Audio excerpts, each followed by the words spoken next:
আসসালামু আলাইকুম। আজকে বিকালের নাস্তা হচ্ছে নুডলস।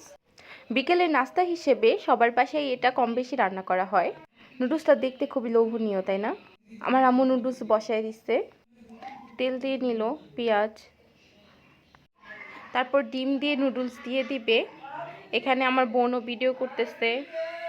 নুডলস হচ্ছে বড়দের থেকে বাচ্চারা বেশি পছন্দ করে, তারা এটা খুব ভালোভাবেই নেয়। আমাদের নুডলসটা প্রায় হয়ে গেছে, শুধু মশলা দেওয়াটা বাকি। মশলাটা দিলেই নুডলসটা হয়ে যাবে। মশলাটা দিলে নুডলসের আসল কালারটা আসবে। আর আমাদের ঘরে বাচ্চা দুজন বসে আছে, কখন নুডলস খাবে। ওদের নুডলস খাওয়ার ভিডিওটা নিতে পারিনি, কিন্তু ওরা খুব খুশি হয়েছে নুডলসটা পেয়ে। আসসালামু আলাইকুম। আজকে বিকালের নাস্তা হচ্ছে নুডলস। বিকেলের নাস্তা হিসেবে সবার বাসায় এটা কম বেশি রান্না করা হয়। নুডলসটা দেখতে খুবই লোভনীয়, তাই না? আমার আম্মু নুডলস বসায় দিচ্ছে, তেল দিয়ে নিল, পেঁয়াজ, তারপর ডিম দিয়ে নুডলস দিয়ে দিবে। এখানে আমার বোনও ভিডিও করতেছে।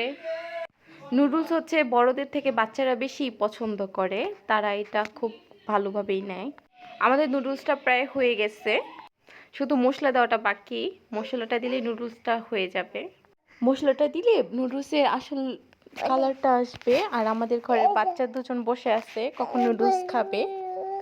ওদের নুডলস খাওয়ার ভিডিওটা নিতে পারিনি, কিন্তু ওরা খুব খুশি হয়েছে নুডলসটা পেয়ে।